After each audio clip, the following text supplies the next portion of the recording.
Hey, well, hello everybody, and welcome to Labor Day 2021. Hopefully, you enjoyed your long weekend, what's left of it.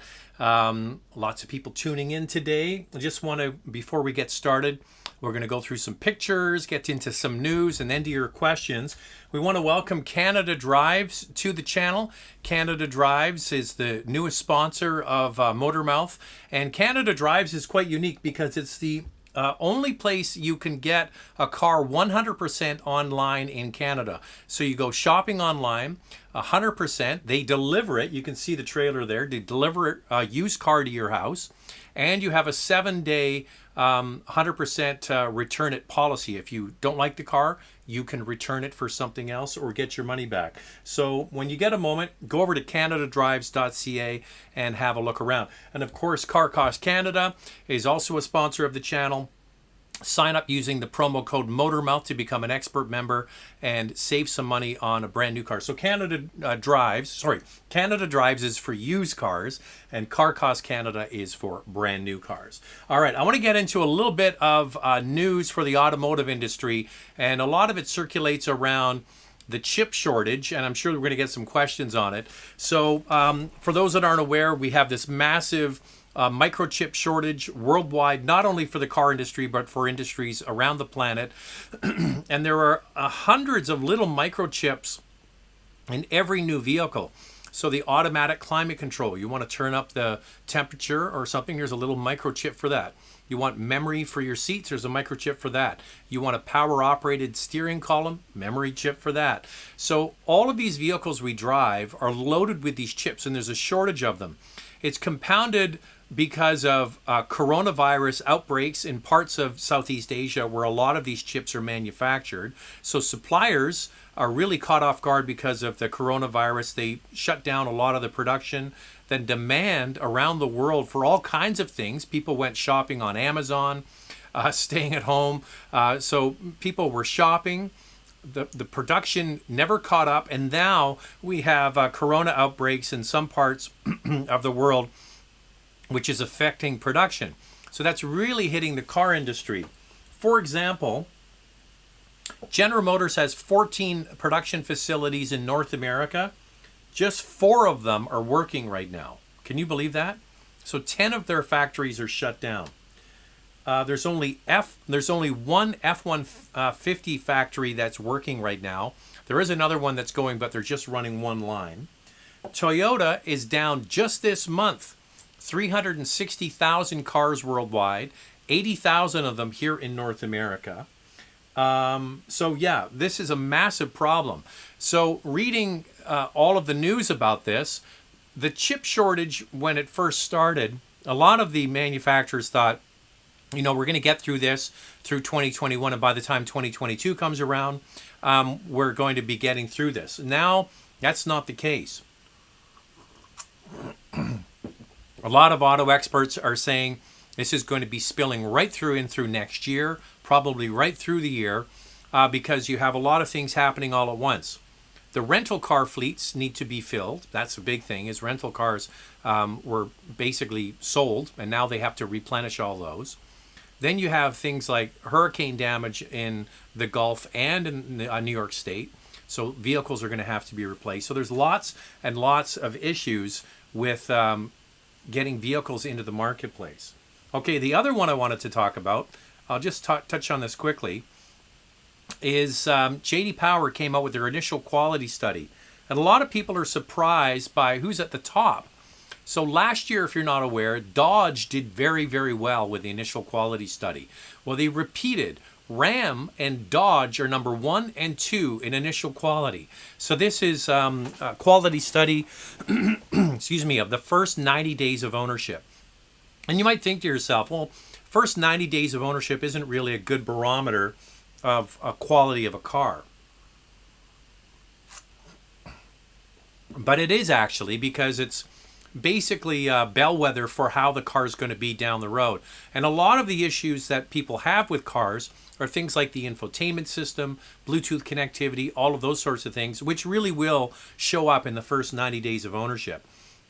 So Ram's number 1, Dodge is number 2, Lexus, you would expect to be near the top of the list, is number 3. Mitsubishi has jumped into the top, along with Nissan. Now, I've been talking about Nissan fighting back over the last couple of years with new product, and you're starting to see that in quality scores. Nissan gets beaten up all the time in the comments section, people saying they make lousy cars. Well, now we're starting to see them showing up in the quality scores. Kia, Genesis, and Hyundai are the next ones on the list. Then we have another surprise, which is Jeep. So Jeep quality scores are coming up. Then we have Chevrolet, Mini, Buick, and Toyota. So Toyota is now just above the industry average, along with Ford. So all of the brands I just mentioned now are above the industry average when it comes to initial quality. Below the industry average are Lincoln, Porsche. Porsche's a surprise. GMC, Honda, Jaguar, BMW, Infiniti, Cadillac, Mazda, Subaru, Mercedes-Benz, Acura, way down, Land Rover, Alfa Romeo, Volvo, Volkswagen, Audi, Chrysler. So you have Ram and Dodge at the very top and Chrysler at the very bottom. Now, they have so few cars at Chrysler, I guess that's partly to do with it. So anyway, I just thought I would read that to you. It is something that you maybe want to go and search out for yourself because it is fascinating. Let me just see, where's my live thing? There it is. So just a second, guys. Let me just figure this out.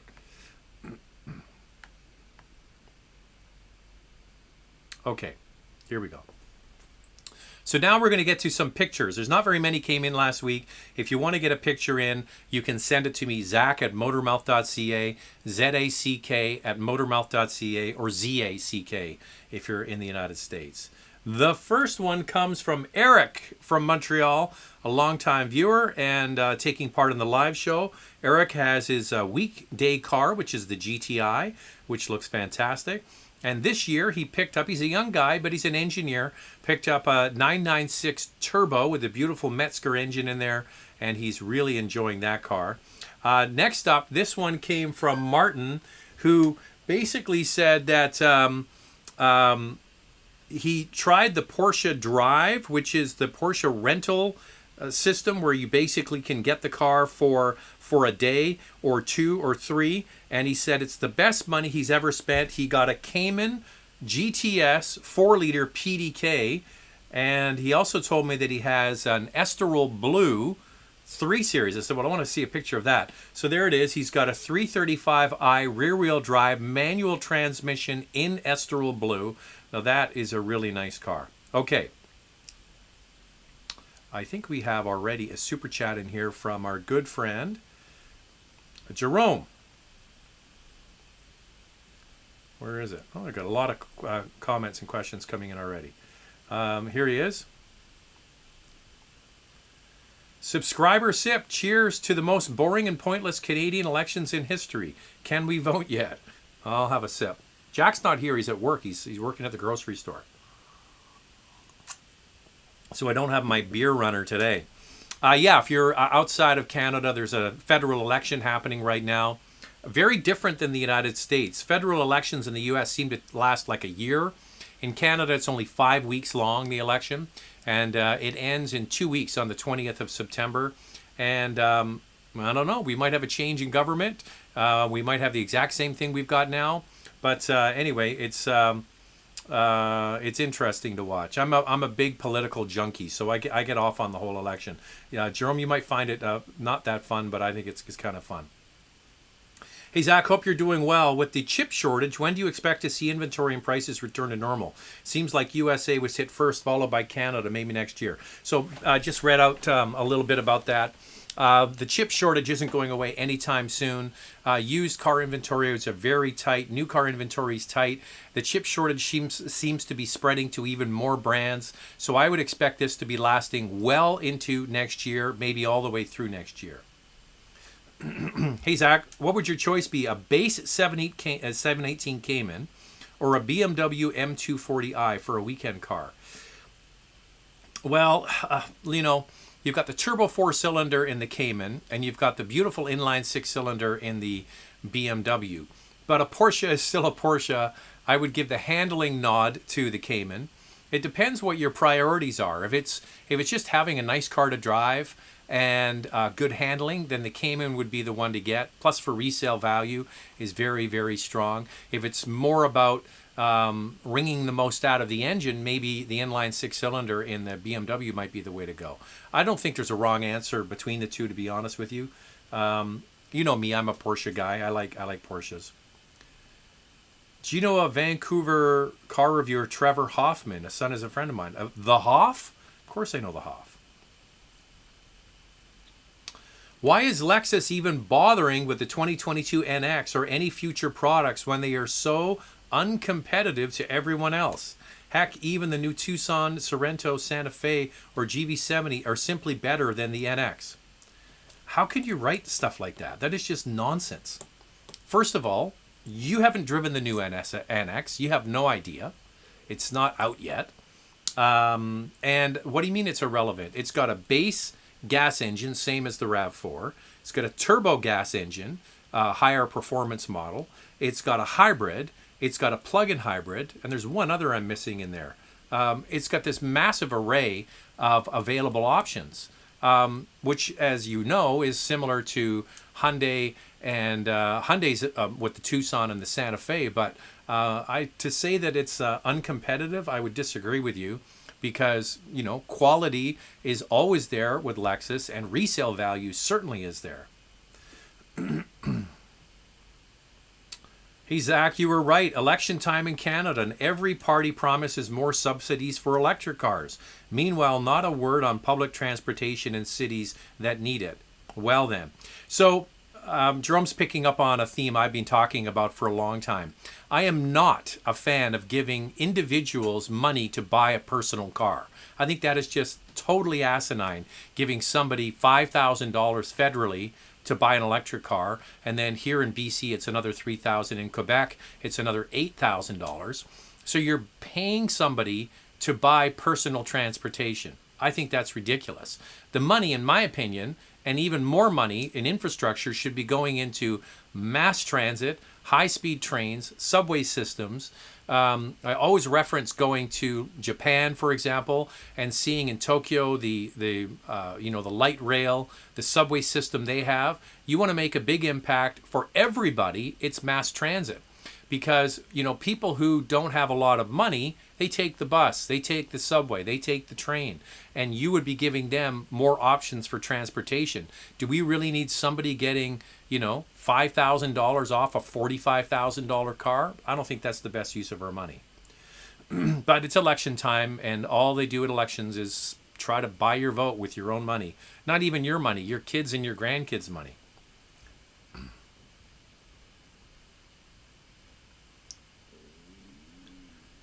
The new NX is just a wasted effort on Lexus when they clearly didn't benchmark their direct competitors. Yeah, but you've got to remember that Lexus is in its own category. So you might think that they're up against the X3 or the GV70. No, they are Lexus. People will just go and buy that car because it's a Lexus. I'm not sure what you're missing here. Lexus has a strong following, and people will buy their cars just because they're a Lexus.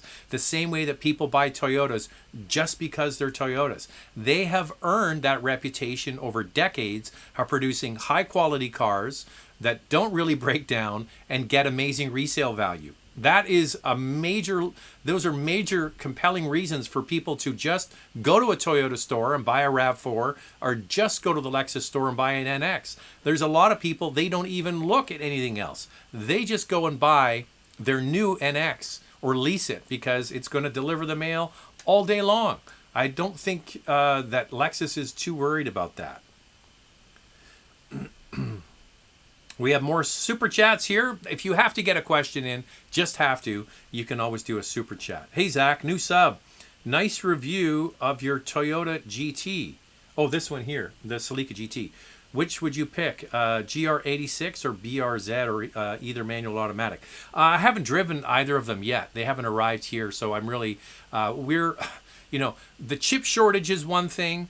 COVID is another thing for car launches. Typically, we would all gather in one location and get a chance to drive all of these fun new cars. Now we've got issues with the border. A lot of times these car launches would be in Arizona, California, places like that.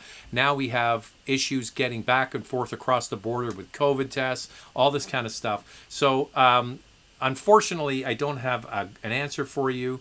But yeah, if you missed it, I did a 1985 Celica or Celica south of the border GT. Actually, I got it wrong. It doesn't have 48,000 miles. It has 42,000 miles on it. So that's a car that's coming up on 40 years old, and it's got 69,000 kilometers, 42,000 miles. But which would I pick between them? Well, they're the same car. So it just comes down to packaging at that point. So now I see you are live streaming and it makes me feel like beer. All right. Enjoy that. Beers are good. Beers are great. 5, 6, 7, 8. Jerome again. Your favorite body-on-frame midsize pickup truck, Tacoma, Ranger, Gladiator, or the Frontier? Well, I haven't driven the Frontier yet. I always go back just to exactly what I mentioned about Lexus and Toyota. People buy these because they just work. People buy them because they have incredible resale value. So the story, like I'll give you an example. I had an old Tacoma pickup truck, a 2007 or 8. I could never remember. I think it was a 2007. And I just sold it like a couple of months ago. And the crazy thing went up in value since I owned it. So that's partly to do with the shortage and all those sorts of things. But listen, you have a product like a Toyota Tacoma that works and is going to run, and when you go to sell it, you're going to get all of your money back or more in some instances. So that's a pretty compelling reason to go back to Toyota. Reviewing any Tesla soon. I notice you're not a fan from your comments regarding the stock valuation, plain interiors, and your preference for plug-in hybrids. Why are you not a fan? Listen, one of the things is it's the way the company is run. They do not have a PR department. About a year or so ago, they absolutely just dissolved any PR people that I could contact. And their PR people were not really that helpful. So I would email. I remember when Tesla first started, said, oh, I want to get one of your cars to drive. Well, if you're ever in California, let us know. We'll get you one. I'm coming to California. Can you get one? Well, you can only have it for an hour. I'm like, what kind of car company is this? So they have dissolved their PR department. There is no way for me to get in touch with anybody at Tesla. So then you're left on your own to get Teslas. Here's the news flash. We have made contact with a Tesla rental company here in Vancouver. I believe it's called Zero Car. They are going to be starting a Tesla sharing platform soon. And when that starts, we're going to be getting access, hopefully, to their cars. We've talked to them and they said they'd like to do something. So stay tuned. We're going to be getting a Model 3 and a Tesla Model Y to drive. And it's not that I don't want to drive their cars. They just don't have cars to drive. You have to borrow one. In our case, it's a rental company to get one.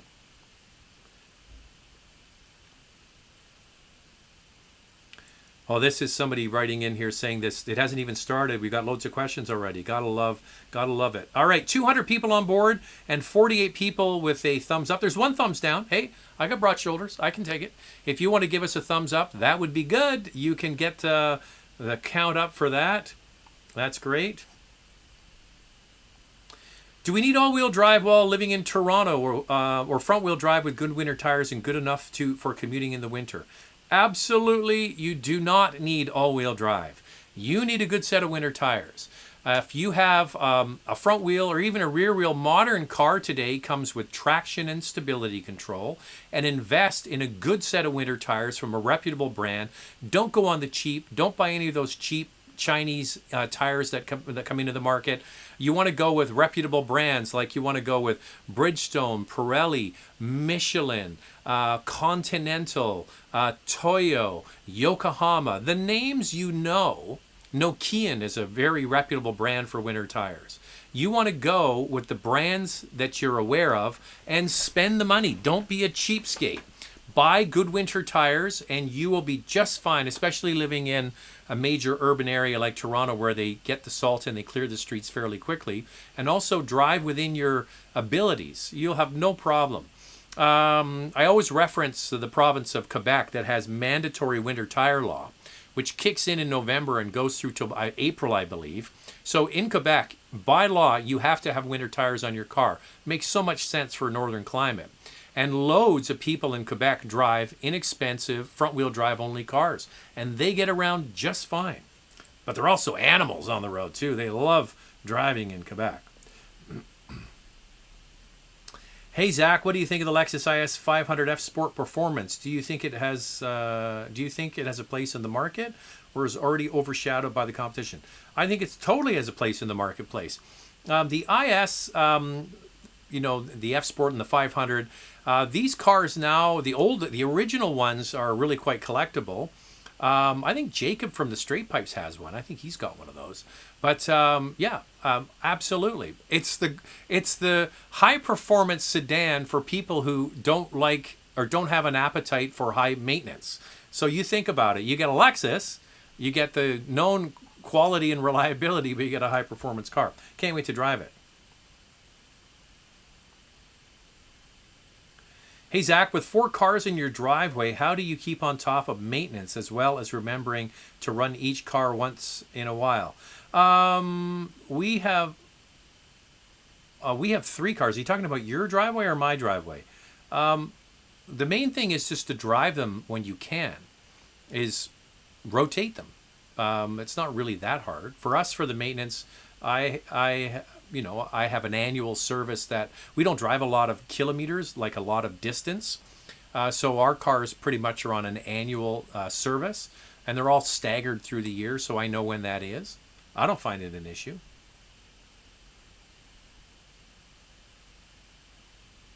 John Pettigrew from the East Coast is saying, Canada Drives sound good to me. We'll have to check it out. Yeah, so Canada Drives is a new sponsor of the channel. They just came on board, and 100% online shopping for used cars. So that's where you're going to find used cars, and they deliver it right to you. See the trailer there?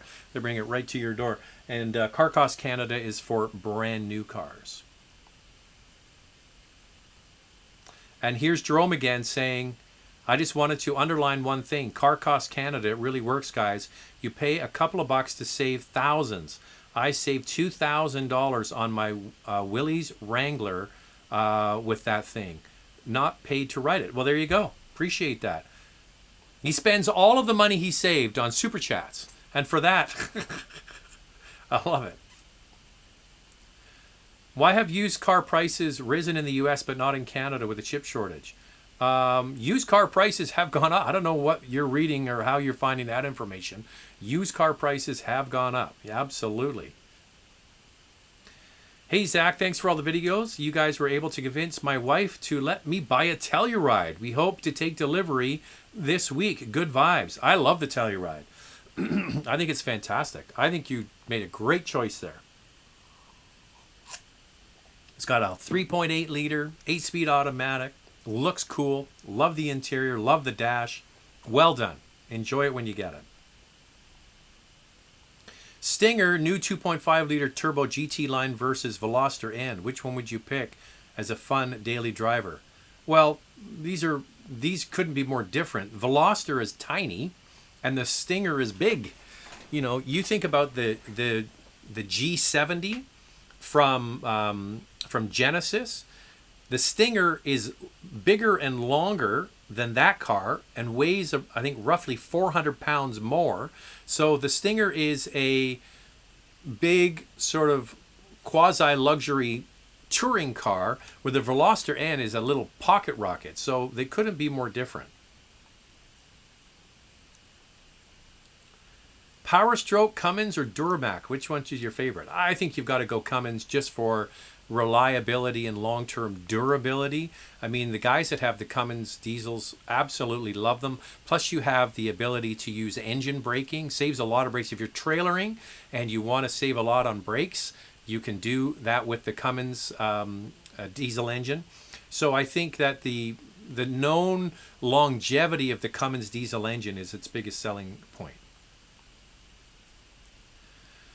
Kona Limited or Hyundai CRV EXL. Well, these are quite different, Rick. I think that you're looking in two different categories. So the Kona is what we call the small SUV, and the CRV is what's called compact. I know it's confusing, but one is smaller than the other. I like the Kona more just for drivability. So I'm just trying to think. The Limited, does that have? I don't know the numbers off the top, or the trims off the top of my head. Is that the 1.6 liter turbo? If that's the 1.6 liter turbo with the dual clutch, that is one hell of a little fun car to drive. So I lean more towards that. If you need space, the CRV is going to win hands down. It is one of the roomiest in the class. I call it the Swiss Army knife of SUVs. It does everything well. It's got lots of room, lots of cargo space. The Kona is way more fun to drive, so I would pick that one.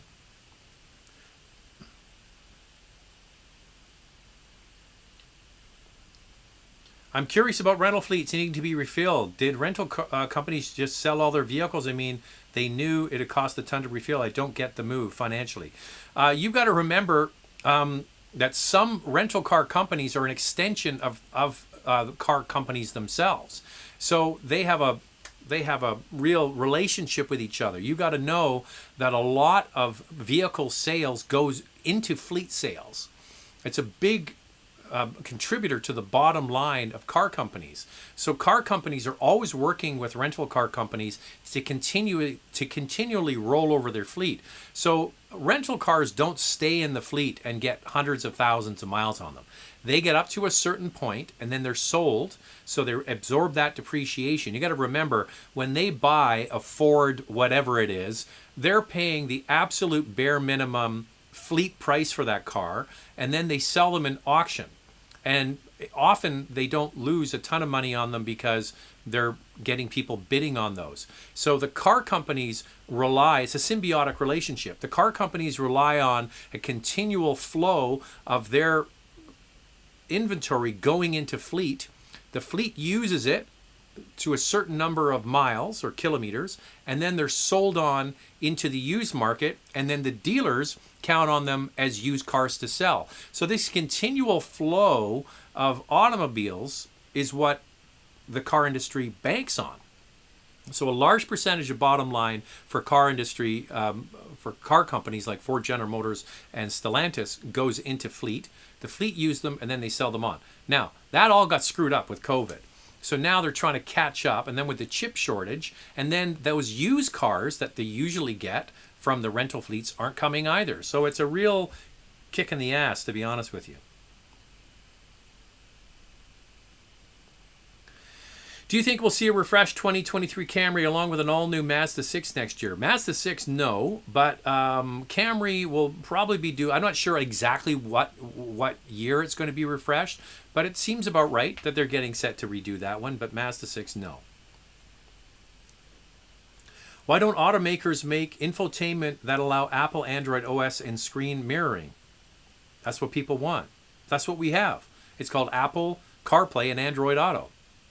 I'm not sure if you haven't used that, but if you have an Apple phone and you plug it into your car, it mirrors on the screen. Now, it excludes certain applications because they don't want you using them, like YouTube, for example, while you're driving your car.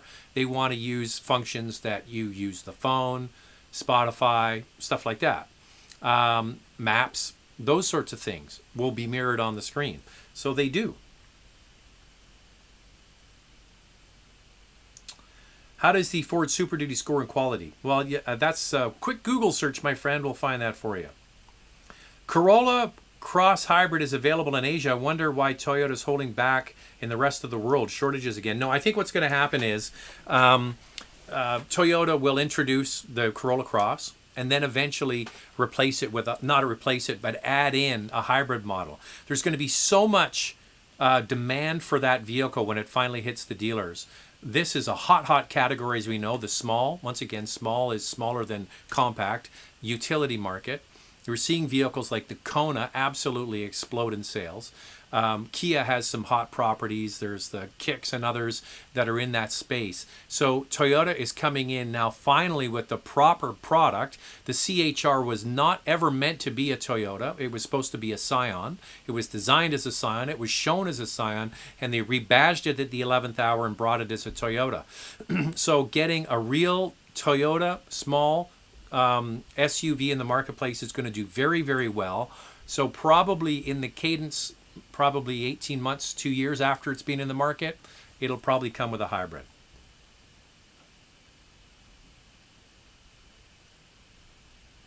Toyota RAV4 is not available. Is it worth the wait, or take the Venza CX-5?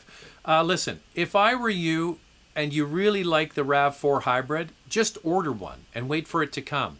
The Venza is not the same product. And as much as there's things about the Venza I like, there's other things I don't like about it. I just think that the price and what you're getting is really a RAV4 hybrid with a fancier package around it.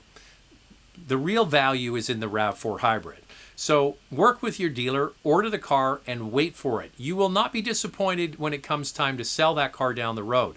You got to remember, there's a shortage of cars now, which means there's less coming into the market. So when you want to sell it or trade it in 3 or 4 years, there's going to be less available vehicles coming into the market used as well. So that bodes well for your pocketbook. You can't go wrong with a Toyota RAV4 hybrid when it comes to resale value. So my advice would be order it, wait for it. No. Now, Jerome has been, chatting here on the live show here for a while. He asked me the same thing about his Jeep. He was thinking of, ditching, getting his Jeep and going and ordering something else. I said, just order it. Wait for it. You won't be disappointed. The resale value on the Jeep Wrangler is same thing as through the roof. I mean, if you're not in a rush and your car isn't that broken down, get the RAV4 and you'll be happy. Here's Sam saying lots of RAV4 hybrids in Calgary. Or work with a dealer in Calgary and get it shipped to you. Have you ever driven the Trailblazer SS? Everyone I see on the market are always expensive for their age. No, I never did get a chance to drive that car. You seem keen on diesel engines. Which is the best one in your opinion? How would you rate Jeeps?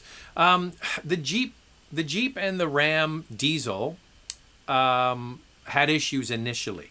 So there were, so it's a VM Motori engine. It's an engine that was developed for the European market. And it was used, especially in the Ram trucks.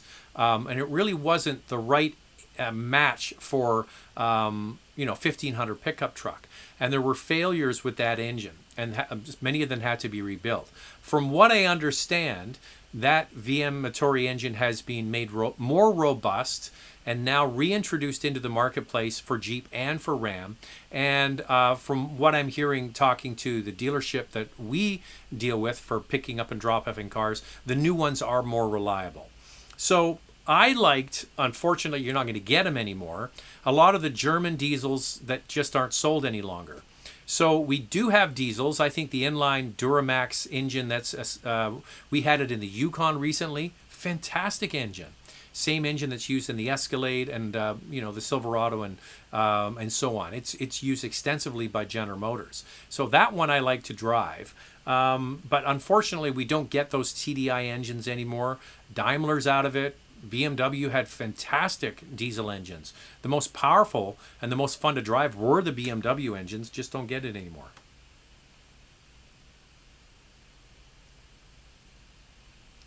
Broker by Josh from Montreal. My dad hated his 750 so much he gave it back and got an X3 3.0. Coming from a V8, he finds the 4-cylinder more than enough power and is comfortable to do all he needs. I also think it's great. Well, hopefully, Josh, you didn't get kicked in the backside when it came to trading it in a resale value. As I've mentioned many times, the bigger they are, the harder they fall in the luxury used space. So if you have an S-Class or a 7 Series, they just depreciate so fast. And then the smaller the car, like a 2 Series, a 3 Series, they hold their value more. So it'd be interesting to hear how he did on that. So this is in reference to the JD Power numbers I read. I really don't understand how Mazda, Porsche, and Honda are so down on the list. Well, one thing, Porsche has typically been right near the very top when it came to initial quality. Some new cars came into the marketplace, probably with some bugs which affected things. Think about Taycan is a vehicle that they sold a lot of them in North America this past year, and a lot of them are being sold to new Porsche owners, people who never owned Porsches before. So I would suspect there were gremlins with those, and they have to work through those. That's probably why Porsche was affected so badly. But for Mazda, Honda has had issues with their 1.5 liter engine. Honda, over the last few years, has been struggling and laboring with their quality. To be honest with you, it's not exactly the brand it was 5 or 10 years ago. I have anecdotal stories of people who have Odyssey vans who have gotten rid of them. They were so problematic. 2 or 3 people that we know said, we just got rid of them. A neighbor just at the end of the block had one, and she said it was always breaking down or always needed to get something done to it, and they got rid of it and got a Volvo. So, yeah. For Mazda, I'm not sure.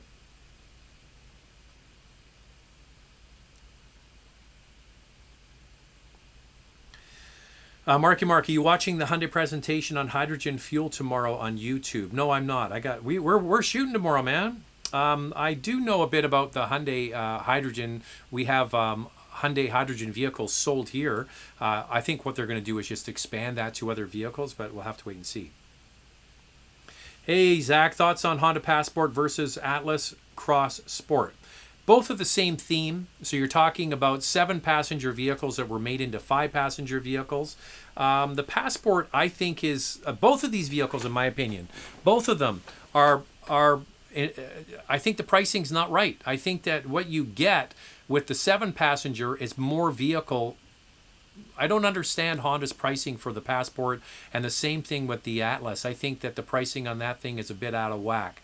You know, there are some other products of that size, maybe a little bit smaller, like a Grand Cherokee. It's a great product. I would much rather drive a Grand Cherokee than either one of those, to be honest with you.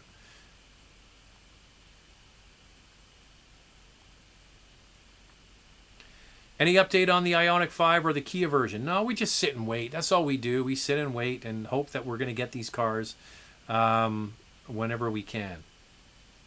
If government wants to use money to subsidize electric cars, then they should be building the infrastructure to charge electric cars and make sure the grid is capable of handling extra load. Well, that's a very good point. I totally agree with you.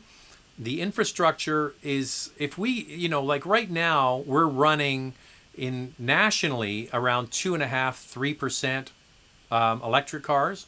So nationally, but in some jurisdictions, like in the province of Quebec, it's much higher. Here in British Columbia, new car sales are around 9%. So I get all of these people saying, oh, Zach, 9% of all new cars are electric in British Columbia, but new cars don't account for the most cars on the road. More used cars are sold than new, and most cars on the road, here's a little pop quiz for you. What do you think the average age of a car on the road is right now, say in Canada? Or in the US, it'd be very similar. The average age of a car on the road is 9 years old. So yes, 9% of new cars might be electric in some jurisdictions, but that's going to take a long time for that to filter into the entire landscape of vehicles over the years. So as a percentage of total vehicles on the road, it's really quite small. So you see certain jurisdictions where you see a lot of Teslas, for example, and you think, well, man, they're just taking over and totally dominating. Well, in some areas of the new market, yes, absolutely true. But in the overall landscape of cars on the road, it's not that big. Now, when we get to big numbers, like 20, 30, 40% of new vehicles being sold as electric, Akshay's absolutely right. We have a big problem when it comes to the grid and charging and all those sorts of things. You would kind of hope that governments would have these things planned. I'm not quite convinced. Hey Zach, hope you're doing well. Is it true Kia is killing the Stinger? And what is the approximate retail value of current model CX-9 after 5 years? Cheers. Yes, the Stinger is going away. I believe they're going to kill it. Is it this year or next year? Anyway, it is going away. So if you like the Stinger, it's a better buy actually than the G70 because it's not considered a prestige brand. So you get the same engine, same drivetrain. It is a little bit heavier. It's more functional. It's got the big lift gate on the back. It's a nice car, especially when you get the fully loaded version. It's cheaper than the Genesis model, but the same running gear, and I like it a lot. I think it's great.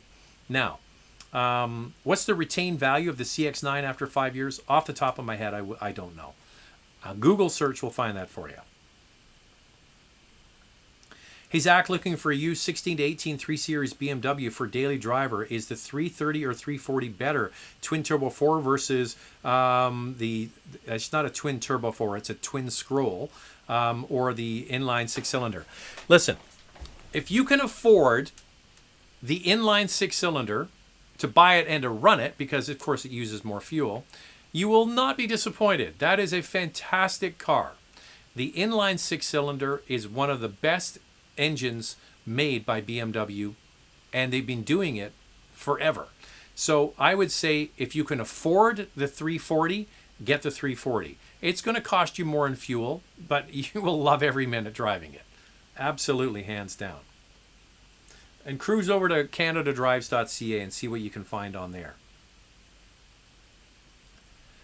John is saying, hey Zach, we're upgrading our 10-year-old Outback. We noticed our dealer here in New Brunswick has a good stock on cars and selling them quickly, while in other dealers have empty parking lots.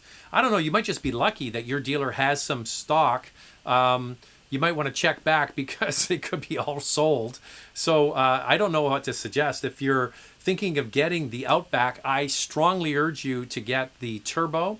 Try it, see what you think. I think that's the one to buy. And it's a really nice vehicle. So if you have stock at your dealer, that works in your favor. What do you think about the ID4? What I think is Volkswagen should get the frickin' thing out here so I can drive it. That's what I think. How reliable are Kia Forte cars? I would say that Kia as a brand is doing well when it comes to quality. You can search this out yourself. You can just go to JD Power and look up the quality scores for the Forte yourself. Looking at a 19 XC60, not sure about the premium fuel requirement. Otherwise, looking at Tucson. Yes, if it's the 5T engine, or the T5, what is it? 5T or T5? T5. Yeah, it requires premium fuel. It's only the base model engine on the XC40 that you can get away with regular gas. So whenever you see premium fuel recommended, you really should be putting premium fuel in. And if you're on the edge about this, look for a vehicle that doesn't require premium fuel. And you're barking up the right tree because a lot of the Korean brands offer turbo engines that don't need premium gas. So that's not a bad way to go. For example, you can get the 2.5 liter turbo, and it doesn't need premium gas, but the Volvo does. Toyota RAV4 or Ford Edge, different classes, but I'm torn. RAV4, just for resale value. Ford Edge is being discontinued. They're going to be replacing it with something else, and it's going to be made at the Oakville assembly plant. So the Edge is going to be going away, replaced with something new. Which would you get, a CX-5 or a Ford Escape? They're both good products. One of the things is a lot of people, well, actually not a lot of people overlook the Escape because it's a very strong seller for Ford. The new Escape, I really think they did a great job on it. I like it a lot. Every time I drive a Ford Escape, I'm always pleasantly surprised. I like the way it drives. I like the handling. I like the options that you have for engines. The hybrid is very good. The hybrid is actually more efficient than the RAV4 hybrid. The gas model, I think, is good. However, I'm not entirely sold on the 1.5 liter 3-cylinder turbo.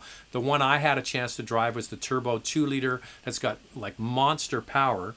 So if you were to compare the CX-5 turbo and the Ford Escape turbo, the Ford Escape has more top-line power. However, the CX-5 has more torque. They're both great. And I think that the infotainment system, the sync system in the Ford is better, but the interior refinement is head and shoulders above the Ford when you look at the Mazda interior, and arguably the outside as well. So drive them both. I think if you were comparing turbo to turbo, try them out. The Mazda is more torquey. The CX-5 has more sort of peak horsepower. So those are my kind of thoughts on that. Why are cars in Canada more expensive than in the US? Now, when you watch south of the border and we talk about the pricing, you see the price difference. That's because of the currency, the exchange rate. So you got to remember, right now it's running at a 20% currency difference between a US and a Canadian dollar, and sometimes it can be worse than that. So car companies put in a price differential because you have to pay Canadian dollars. You're not buying with US dollars. But some vehicles, actually, when you do the conversion from Canadian to US dollars, are actually cheaper in Canada. And we benefit from having our big American neighbors to the south because there's more buying power for the whole North American region. For example, one example is that always stuck in my mind was the Honda Civic. The Honda Civic is cheaper in Canada when you convert it to US dollars. And there are some examples of that. The Stinger, somebody just brought up the Stinger. Here's a perfect example. The Kia Stinger GT is less expensive in Canadian dollars than it is in the US with US dollars. So there are some anomalies out there. So there you go. So we talked about winter tires in the province of Quebec. Jerome's jumping back in again. We do love driving in Quebec. Strap some top-notch Nokian winter rubbers on, and you'll be just fine with front-wheel drive. Here, totally agree with that. Hey, Zach, thoughts on the previous gen Acura RDX? Good used buy. Their prices are very attractive, making me wonder what's the catch. Okay, so you want to go pre-2019. So I think the last year was a 2018 Acura RDX. You can actually go back on the channel and type in RDX and you'll find a video I think it was the 2018 or 2017 model, and I did a video on it, and I talked about get it while you can. It's a bulletproof 3.5 liter V6, 6-speed automatic transmission, not fancy on the inside, but premium enough. That last model or two had the LED headlamps and even the advanced safety features, but it wasn't totally up to date when it came to the infotainment system. So if you can live without some of the creature comforts you get in a new modern car, I just think that car, you could buy it and drive it, if you looked after it, of course, for many, many, many, many years. In fact, my brother-in-law's, follow the math here, my brother-in-law's mother-in-law, so his wife's mother, had an old Honda Accord V6, and she wanted to get an SUV for helping drive grandkids around, that sort of stuff, and said to me, what should I get? I want to keep it. And she keeps her cars for many, many years. She got into an Acura RDX, the previous gen one, before it was sold, and changed to the Turbo 4. I think you could do very well with that. Now, keep in mind, you're not having the newest and the latest, especially in the infotainment system, but it will run for a long, long time.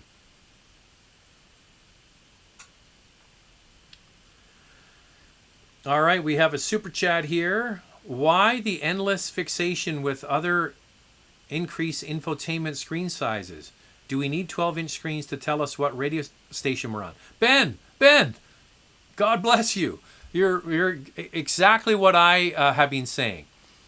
The screens do the same thing, whether they're 8 inches or 18 inches. You use the radio, you use your phone, you use maybe some music streaming service, your backup camera, and that sort of thing. It's just a bigger version of that. Now, to be honest with you, the bigger screens can often look better in the car, right? It's a bit of a wow factor when you get in and go, oh, it's a nice big 12-inch screen. Plus, you can split the screen up. We talked about Telluride a moment ago. So the Telluride comes standard with a 10.25-inch screen, and it's broken up into 3 quadrants. So you can have your radio information on one, you can have your phone information, and then they have a little tile there where it even gives you things like the weather information and your temperature and that sort of stuff. So the bigger screens, you can put more on it. But I'm with you. You really use the same thing over and over and over in your car. the radio, your phone, stuff like that. So I'm with you. Here's Austin. I got my RAV4 Prime for half a year. I've driven 11,500 kilometers, only filled up with $130 so far. Very happy with it. That's awesome. That's the one to beat with these new plugins that are coming from Hyundai and Kia, which are going to be excellent. There's no question about it, but they just don't have the range of the of that RAV4 Prime. It's the one to beat at 68 kilometers of range.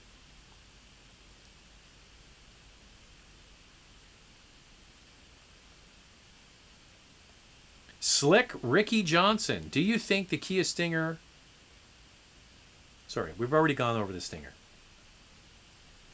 Hey, Zach, with Toyota, Hyundai, and Honda, etc., working with hydrogen racing to bring it to market in 2040, this could make electric switch and incentives the worst government waste of money. Well, I think, to be honest with you, hydrogen is going to be a fleet situation to start with. And they're going to all have to be built around a filling infrastructure. So we have very few filling stations that are open to the public. There is one near me. We had a chance to drive the Mirai a couple of years ago. You can go back and watch the video. And we filled up at a public hydrogen filling station. The big question I have, and I don't really know the answer off the top of my head, I'd have to find out, is what does hydrogen cost? So yeah, you can fill up the tank in 5 minutes, but is it more expensive than regular gasoline? That doesn't really add up to savings for me. I think it's going to be fleets. So if you could have, you know, a bunch of delivery vans that can run on hydrogen, or short haul trucks that can run on hydrogen, like 5-ton trucks, 10-ton trucks that can run on hydrogen, and you can fill them quickly in 5 or 10 minutes, that is a compelling story. It's not going to be for mass production, mass appeal right now, except for places where they have more infrastructure, like in California. In California, there are tens of thousands of hydrogen vehicles on the road. A lot of people aren't aware of that, but there's tens of thousands of them on the road in California. Kicks or Venue? Kicks. I like the Kicks more. What is your favorite EV? My favorite EV. What's my favorite EV? If you had asked me 6 weeks ago, I would have said the Chevy Bolt, just because I think you get a lot in that car for the price. And now they dropped the price. But now they're catching on fire, and they have all these recalls. If they can get their act together and get this recall thing fixed at General Motors, it would still be that car.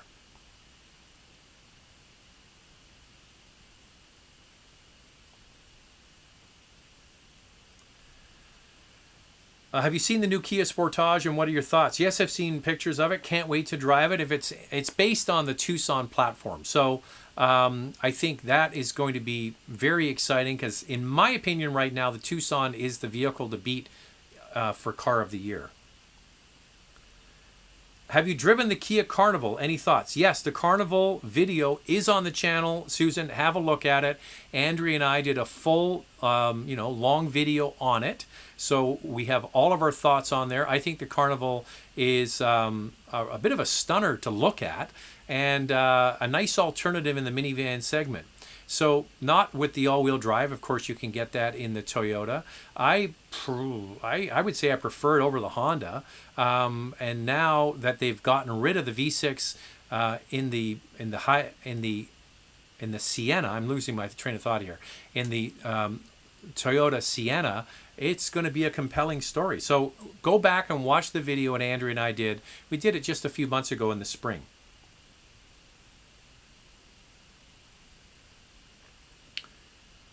$400,000 kilometer 07 Civic running great, but time for an upgrade. Issue is everything is selling above MSRP.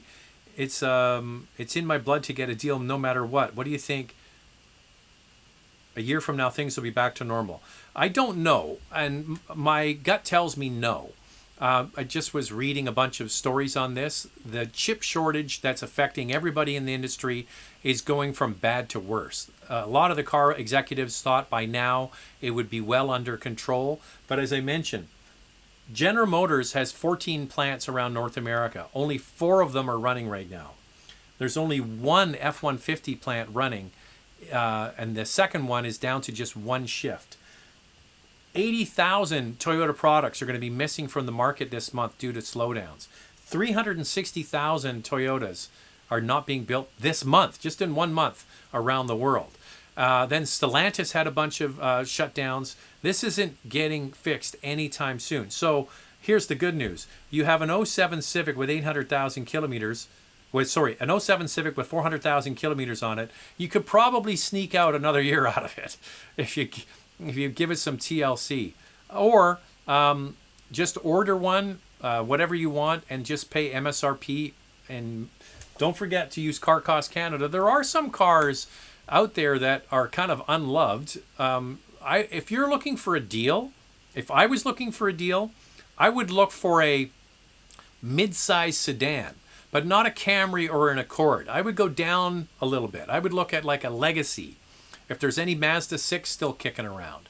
If there's any other mid-size cars that are not the Camry and the Accord, there might be some deals on them. I'd probably bet there isn't, but the only way to find out is to go to Car Cost Canada, look for yourself, and use the promo code MOTORMOUTH. Hey Zach, I'll buy my first car in BC, used car with 50,000 kilometers. Would you choose a Civic or a Corolla or Jetta? Reliability, isolation, sound, smooth suspension are important to me. I would buy a 2020 Honda Civic 2-liter, the base engine, EX or EXL, because it has independent rear suspension. Now, the Corolla does as well, but I just think that the Civic offers more comfort and tech when it comes to the infotainment system, those sorts of things. Volkswagen Jetta, if you're thinking about long-term reliability and so on, yeah, I would steer towards the Toyota Corolla and the Honda Civic. If you can get a 2020 Civic, you get the advanced. Actually, the Corolla and the Civic are both good. So try those two. I would lean towards those ones. Audi Q3 or Hyundai Sonata? That's an odd comparison. That's an odd comparison. Should I buy an E92 M3 and enjoy the sound, or get an F80? Well, listen, you have to have a thick skin and be willing to do the maintenance on the E92. So that's the only M3 that had a V8 engine, and they had one series and it was done. I do believe that there's going to be some collectability factor as the years go by. They have sort of plateaued and have started to go up a little bit in value. There's a big question mark around long-term ownership costs. So if you're just in love with the V8 engine, first there's to buy it, there's to maintain it, and then to run it. It loves gasoline. So I'm not sure what your appetite is for maintenance. That's what I would say.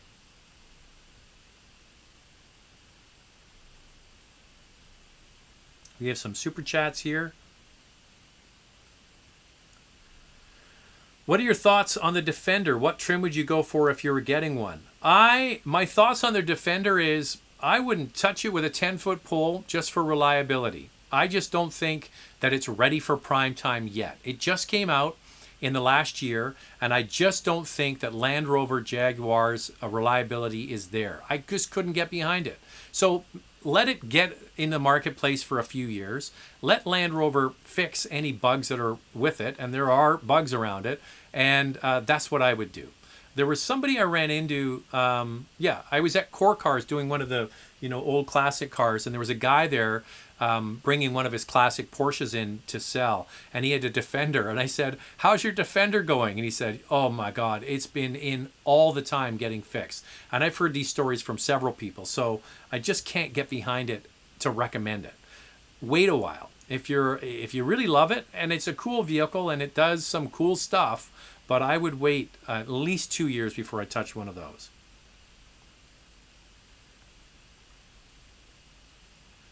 Luke is here. Hey, Zach, are you a fan of the Honda Passport? I got no issues with the Honda Passport. The Honda Passport is basically the Pilot with the third row missing.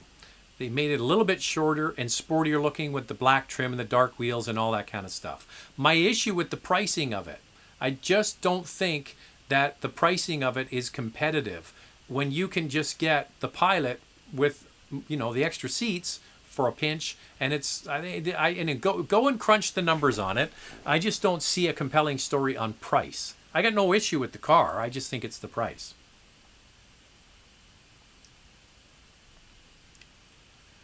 Uh, 2023 Nissan Z or Z, Audi TT RS 2021. Which one would be better in terms of resale value? Happy Labor Day. I was never a fan of the Audi TT. Every single time I drove it, I'm like, I could have just bought a Porsche instead. I just never got that car. I always thought, why does this car exist when you can go and get a Cayman or a Boxster? I don't know. So I would say if you can get a Z or a Z, it's probably going to be the one to get. But the TT was never popular new, and I don't think there's a lot of people shopping for them used. All right, we've been on the clock now for 1 hour. So tomorrow, I forgot to even mention it, the Hyundai Santa Fe Toyota RAV4 comparison drops tomorrow. And then on Wednesday, we have the Cadillac XT4. And then on Saturday, we have the Genesis GV80.